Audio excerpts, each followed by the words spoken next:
नमस्कार, आर्या न्यूज देख रहे हैं आप और मैं आपके साथ अलका सिंह। बुलेटिन में आपका बहुत बहुत स्वागत है। रुक करते हैं खबरों का। मिर्जापुर के मंडलीय सरकारी अस्पताल में प्राइवेट पैथोलॉजी से जुड़े कर्मी भर्ती मरीजों का ब्लड सैंपल ले रहे हैं। हाथ में लेकर वार्ड में घूमते हुए ब्लड लेने का वीडियो वायरल हो रहा है। सरकार की मंशा पर प्राइवेट जाँच केंद्र कर्मी पानी फेरते हुए मनमानी वसूली कर रहे हैं। शाम को वार्ड में भ्रमण कर सैंपल लेने का काम शुरू हो जाता है। गरीब मरीजों से डेंगू और वायरल फीवर के नाम पर मनमानी लूट की जा रही है। वार्ड में घुसकर सैंपल और पैसा लेने का एक वीडियो सोशल मीडिया पर अब जमकर वायरल हो रहा है। देखिए, पिछले कुछ दिनों से इस तरह की शिकायत मिल रही है। कुछ लोग कंप्लेन किए थे इस तरह की। मैंने फिजिकल वेरिफिकेशन किया तो कोई मिला नहीं, लेकिन मैंने इसके लिए सारे इमरजेंसी मेडिकल अफसर को ऑर्डर किया है कि किसी भी हालत में बाहर का कोई व्यक्ति सैंपलिंग न करे, आके ब्लड ना निकाले। कभी कभी ऐसा होता है कुछ लोग वॉलंटरीली खुद से इंटरेस्ट लेकर के बाहर की जांच करवाना चाहते हैं, तो उनको हम फोर्सफुली रोक नहीं सकते। लेकिन अगर हमारा डॉक्टर या स्टाफ किसी भी मरीज के लिए ब्लड निकलवाने के लिए अगर किसी बाहरी व्यक्ति को बुलाता है तो उसके खिलाफ तत्काल कार्रवाई करने के लिए मैंने चौकी इंचार्ज को लिखा है। अगर बाहरी व्यक्ति ब्लड निकालता हुआ या पैसे लेते हुए दिखा तो उसको तुरंत गिरफ्तार करें, उचित धारा में मुकदमा दर्ज करें और उसको जेल भेजें। और जो कंसर्निंग व्यक्ति जो बुलाया है, चाहे हमारे डॉक्टर हों चाहे हमारे स्टाफ हों, उनके खिलाफ भी उचित कार्रवाई करें। और अगर मेरे नॉलेज में आती है चीज़ें तो मैं जो भी डिसिप्लिनरी एक्शन, विभागीय कार्रवाई जो भी करना होगा करूँगा। इस वीडियो का संज्ञान में ले करके संबंधित के खिलाफ अभी अनुशासनात्मक कार्रवाई और जो भी विभागीय कार्रवाई होती है वो करने के लिए मैं एक जाँच कमेटी गठित कर दे रहा हूँ। उसके बाद में इसकी विभागीय कार्रवाई करूँ। वहीं बीजेपी के प्रदेश मंत्री चंद्रमोहन का पुतला फूंकने का एक वीडियो सोशल मीडिया पर तेजी से वायरल हो रहा है। वायरल वीडियो में बीजेपी के प्रदेश मंत्री चंद्रमोहन का पुतला फूंकते हुए कुछ लोग नजर आ रहे हैं। वीडियो में बुलंदशहर शिकारपुर क्षेत्र के गांव सोही में लोग बीजेपी नेता का पुतला फूंक रहे हैं और उनके खिलाफ नारेबाजी भी करते हुए नजर आ रहे हैं।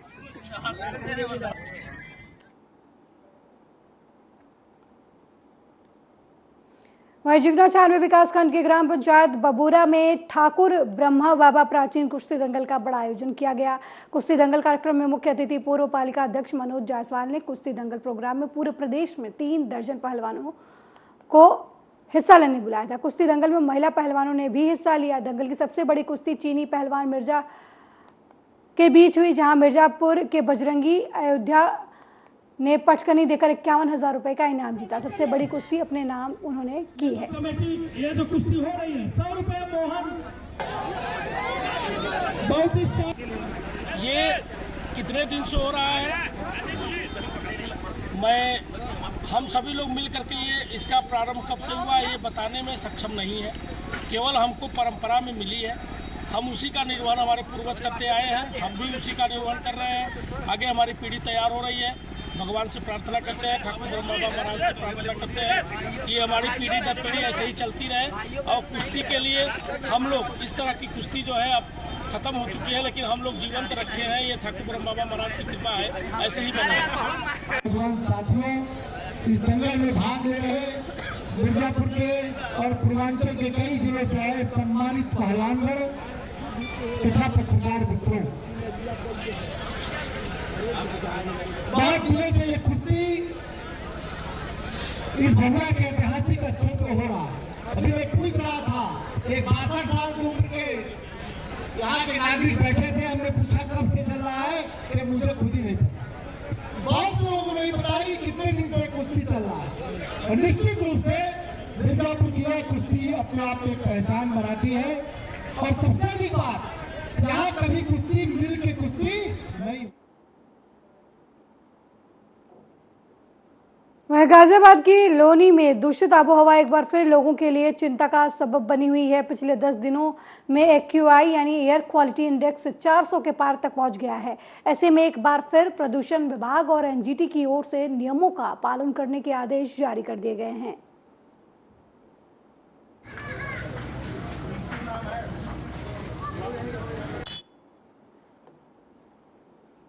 वहीं बुलंदशहर में बैलून उड़ाकर यातायात माह का शुभारंभ किया गया। SP सिटी सुरेंद्र नाथ तिवारी ने यातायात माह का शुभारंभ किया। काला आम चौराहे पर यातायात पुलिस कार्यक्रम में शामिल हुई ट्रैफिक कर्मचारी और पुलिस अफसर इस यात्रा को सफल बनाने में लगे हुए हैं।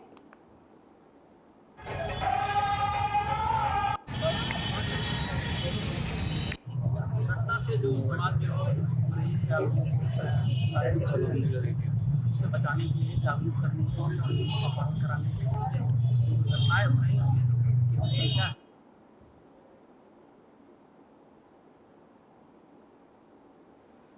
वहीं आगामी विधानसभा चुनाव के तहत शिवपुरी पुलिस की अवैध शराब और अवैध हथियारों पर कार्रवाई लगातार जारी है। सुनारी चौकी प्रभारी की मुखबिर से सूचना मिली कि फतेहपुर गांव में आरोपी मंदिर कंजर के घर पर अवैध शराब रखी हुई है। सूचना पर सुनारी चौकी प्रभारी और करैरा थाना प्रभारी ने आरोपी के घर पर दबिश देकर 18 पेटी देशी शराब और 13 पेटी बियर के साथ 6 प्लास्टिक की केन जिसमें हाथ भट्टी बनी कच्ची शराब भरी हुई थी, लगभग 2,520 रुपए कीमत की 529 लीटर शराब जब्त की। आरोपी के विरुद्ध आबकारी एक्ट के तहत मामला दर्ज कर उसे गिरफ्तार कर लिया गया है।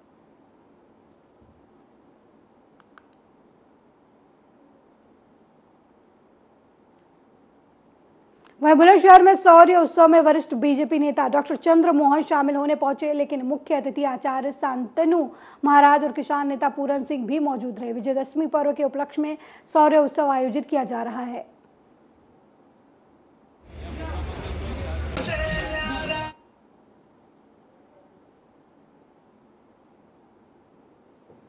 वहीं मुरादाबाद में पतंगबाजी के शौक में नाबालिग बच्चे अपनी जान को खतरे में डाल रहे हैं। थाने से कुछ दूरी पर पानी की टंकी बनी हुई है। ऊंची पानी की टंकी की अंडाकार छत पर चढ़कर पतंगबाजी कर रहे हैं, लेकिन सरकार पानी की टंकी पर जाने वाले रास्तों पर कोई गेट नहीं लगा रही, ना ही कोई सुरक्षाकर्मी वहां पर तैनात किया जा रहा है। कभी भी कोई बड़ा हादसा हो सकता है।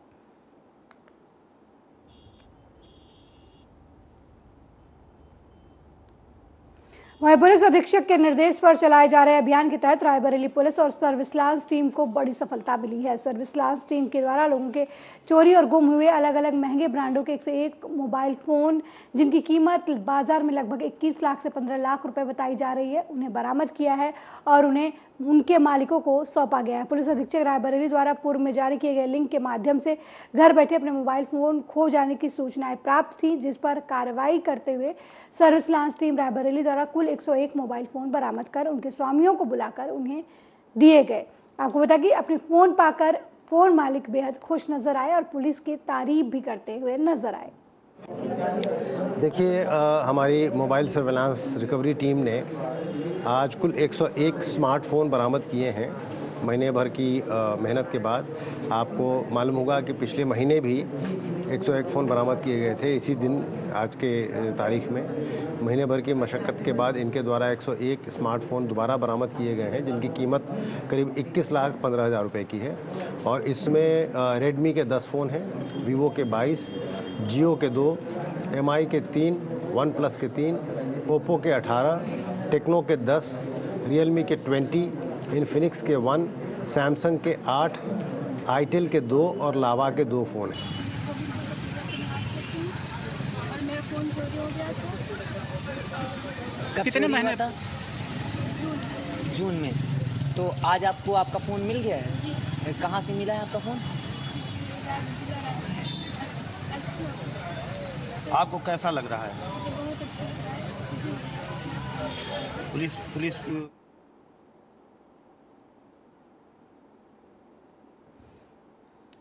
वहीं संदिग्ध परिस्थितियों में एक युवक का शव गांव के ही दूसरे युवक के घर में मिलने से गांव में हड़कंप मच गया। सूचना पर पहुंची पुलिस और फॉरेंसिक टीम ने घटनास्थल पर साक्ष्य संकलित कर शव को कब्जे में लेकर पोस्टमार्टम के लिए भेज दिया। ये पूरा मामला रायबरेली के शिवगढ़ थाना क्षेत्र के भौसी गांव का बताया जा रहा है, जहां पर सोनू नाम के युवक का संदिग्ध परिस्थितियों में गाँव के ही अमर सिंह के घर पर कमरे के अंदर शव पड़ा मिला। मृतक सोनू और अमर दोनों ही नशे के आदी थे, दोनों साथ में रहते थे। सोनू कल से गायब था, तो उसे ढूंढते हुए परिजन अमर सिंह के घर पहुंचे तो वहां पर मृत अवस्था में पड़ा मिला। वहीं प्रभारी निरीक्षक शिवगढ़ अरविंद सिंह ने बताया कि शव के पास से काफी मात्रा में नशे की सामग्री मिली है। इससे प्रथम दृष्टया नशे की वजह से मौत का मामला लग रहा है। फिलहाल पुलिस मामले की जांच कर रही है। दिनांक 31/10/2023 को शाम 4:30 पर थाना शिवगढ़ पर सूचना प्राप्त हुई कि सोनू लोध पुत्र राम सुमरन उम्र करीब 26 वर्ष निवासी ग्राम भौंसी थाना सेवगढ़ का 100 गांव के ही अमर सिंह गौतम के मकान में खाली पड़े कमरे से बरामद हुआ है। मेरे द्वारा फॉरेंसिक टीम एवं थाना प्रभारी सेवगढ़ के साथ घटनास्थल का निरीक्षण किया गया है। प्रथम दृष्टया जांच से यह बात प्रकाश में आई है कि मृतक सोनू नशे का आदी था एवं उसका दोस्त अमर सिंह भी नशे का आदी है। कमरे से नशे की दवाइयाँ एवं इंजेक्शन बरामद हुए हैं। जांच एवं आवश्यक विधिक कार्रवाई की जा रही है। मौके पर कानून एवं शांति व्यवस्था संबंधी कोई समस्या नहीं है। सोनू की लाश अमर सिंह के घर पे मिली है। सोनू कौन है आपके? समाज साढ़ू। पुलिस को सूचना दी थी? हाँ दी थी। आपको जानकारी कितने समय हुई थी? हमको जानकारी 3 बजे हुई। किसने आपको जानकारी दी थी? हमारी लड़की ने बड़ी जानकारी दी। पुलिस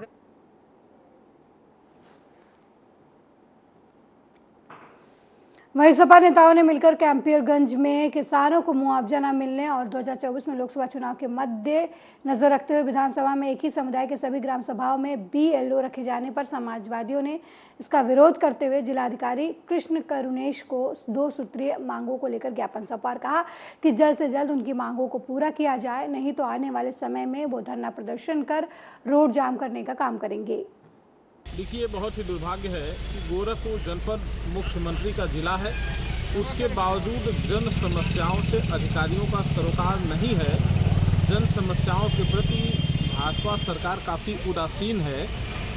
कैंपियरगंज विधानसभा क्षेत्र में जंगल अगही समेत तमाम गांव हैं जहां से बाईपास रोड गुजर रहा है और लगभग वो रोड 40 से 50% बन भी चुका है, लेकिन अभी तक वहां के किसानों को जो खेत निकले हैं, ज़मीन निकले हैं, उनका मुआवजा नहीं दिया गया है। आज के तकरीबन 1 महीना पहले हमने जिलाधिकारी महोदय से दूरभाष पर बात किया था और SDM कैंपियरगंज का समाजवादी नेताओं के साथ घेराव कर पत्रक दिया था और मांग किया था कि जिन जिन लोगों की ज़मीन इस सड़कों में निकली है उन लोगों को जो भी उचित दाम रेट हो उस हिसाब से उनके ज़मीनों का मुआवजा दिया जाए।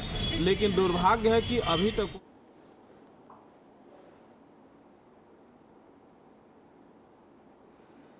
वहीं योगी सरकार के अधिकारियों को झोला छाप पठान ने फर्जी अस्पताल खोलकर सोशल मीडिया के माध्यम से खुलेआम चुनौती दी है और मरीजों को सोशल मीडिया के माध्यम से अस्पताल खुलने की जानकारी दी।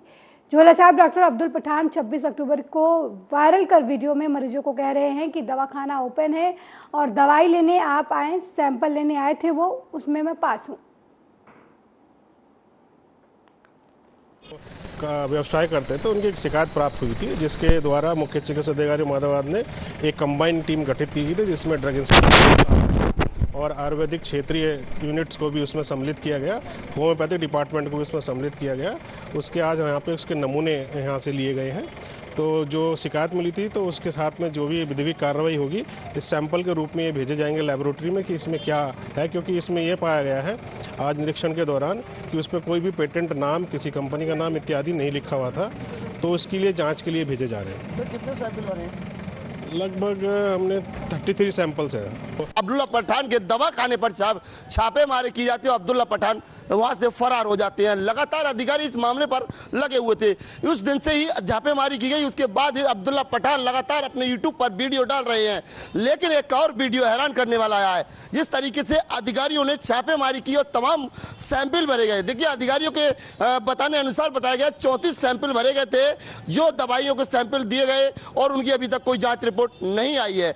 लेकिन दवाखाने को सीज नहीं किया गया। जैसे ही दवाखाने को सीज नहीं किया गया, दूसरे दिन को ही अब्दुल्ला पठान अपना और एक वीडियो सोशल मीडिया पर डालते हैं और सीधे सीधे अधिकारियों को खुला चैलेंज देते हैं। बात यहां लेकर के सामने आती है कि आखिरकार जैसे ही वर्दी में एक वीडियो वायरल होता है, उसके बाद दवाखाने पर खड़े होकर खुद अधिकारियों को चुनौती देते हैं कि आखिरकार मेरा दवाखाना खुल रहा है, जो दवाइयों के सैंपल भरे गए वो सही पाए गए। सवाल इस बात का कि आखिरकार वो सैंपलों की रिपोर्ट नहीं आई। अब्दुल्ला पठान को कहां से जानकारी हुई कि आखिरकार सैंपल सही है? सवाल तमाम खड़े होते हैं और प्रशासन को खुली चुनौती देने वाले अब्दुल्ला पठान पठान आज भी दवाखाने पर बेखौफ होकर बैठ रहे हैं। सवाल तमाम खड़े होते हैं, तमाम अधिकारियों पर खड़े होते हैं, तमाम प्रशासन पे खड़े होते हैं। बीते दिनों ही जिला अधिकारी को 1 लाख रुपए का चेक देकर ये अपनी बातें जिला अधिकारी के सामने रखी, लेकिन जिला अधिकारी से लेकर बात करें स्वास्थ्य विभाग के अधिकारियों की और अन्य विभाग के अधिकारियों की, तमाम छापेमारी की गई लेकिन अभी तक कार्रवाई नहीं की गई।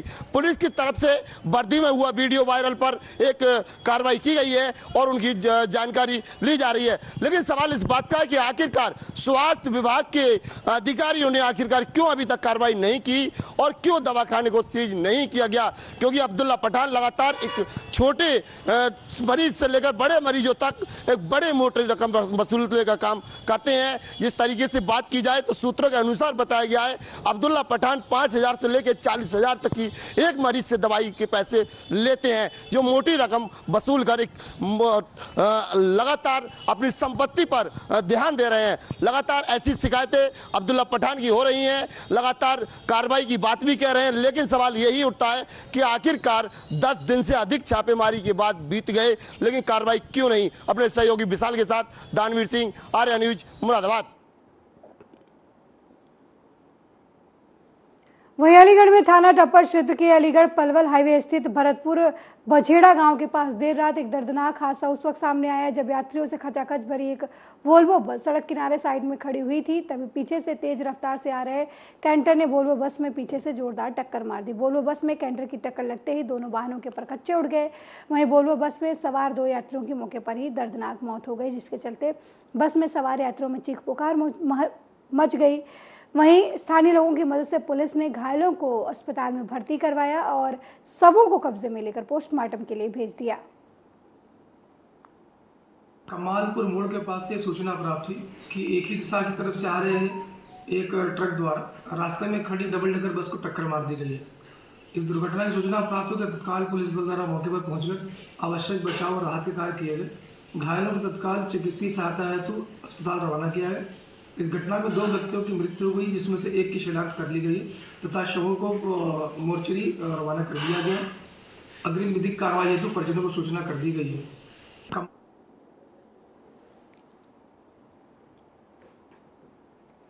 वहीं प्लॉट खरीद मामले में मनप्रीत बादल विजिलेंस दफ्तर पहुंचे। ज्वाइन करने के बाद पूर्व वित्त मंत्री मनप्रीत सिंह बादल ने कहा कि उनका केस सीबीआई को सौंप दिया जाए। साथ ही सरकार पर हमला बोलते हुए उन्होंने कहा कि सियासत बड़ी बेरहम हो गई है, लेकिन जुल्म उतना ही करना चाहिए जितना खुद सह सको। ਜਦੋਂ ਪਹਿਲੀ ਵਾਰੀ ਵਿਜੀਲੈਂਸ ਡਿਪਾਰਟਮੈਂਟ ਨੇ ਮੈਨੂੰ ਸੱਦਿਆ ਸੀ ਔਰ ਤੁਸੀਂ ਬਠਿੰਡੇ ਦੀ ਪ੍ਰੈਸ ਸਾਰੀ ਇੱਥੇ ਹਾਜ਼ਰ ਸੀ, मैं उस वेले भी किया सी ते अज भी मैं एको गल कहना है कि जेड़े बंदे पब्लिक सर्विस च हुंदे है या राजनीति च हुंदे है उन्हां दा हिसाब जिहड़ा है वो जरूर होना चाहिए। मतलब मैं इस अज विजिलेंस ने मैनू फिर सद्दिया है तो दरअसल मैं इहदा खैर मकदम करदा, इहदा वेलकम करदा। मैनू इहदा कोई गिला या रंज नहीं है, पर इहदे नाल नाल मैं ये भी कहांगा कि किसी बंदे ते परचा दर्ज कर देना ये किसी बंदे नूं गुनाहगार साबित नहीं करता। कानून के तकाजे भी पूरे करने हुंदे है। विजिलेंस डिपार्टमेंट दरअसल सरकार दी जेब दी घड़ी है, हथ दी छटी है ते विजिलेंस डिपार्टमेंट मेरा साफ ते शफाफ इस केस का कोई कर सकूगी। मैनू इस गल ते शक ते शुभा है। मैं कहना है कि मेरा जिहड़ा केस है ये सीबीआई नूं दिता जावे।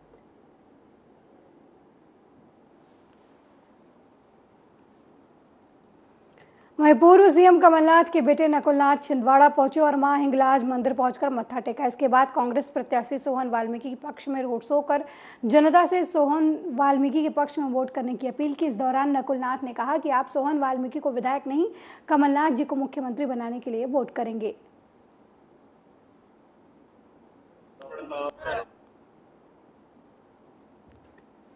वहीं मध्य प्रदेश में विधानसभा चुनाव नजदीक है, उसी के चलते बड़े बड़े और पार्टी के कद्दावर नेताओं ने क्षेत्र में दौरा शुरू कर दिया है। कटनी जिले के बोहरी बंद विधानसभा में केंद्रीय जल शक्ति राज्य सभा मंत्री प्रहलाद पटेल ने विधायक प्रणय प्रभात पांडे के समर्थन में बाकल में मोदी गार्डन में जनसभा की। इस दौरान उन्होंने कहा कि बाकल मेरा क्षेत्र है, 15 साल तक मैं नशा मुक्ति अभियान के तहत क्षेत्र में काम करता रहा, अब वोट के लिए यहाँ पर आया हूँ। बोहरी बंदी विधानसभा लोधी बाहुल्य क्षेत्र होने के नाते 6 पूर्व में भाजपा से कांग्रेस और वर्तमान में कांग्रेस से समाजवादी पार्टी में शामिल हुए शंकर महतो के लिए उन्होंने कहा कि हमेशा व्यक्ति को अस्थायी रूप से रहना चाहिए।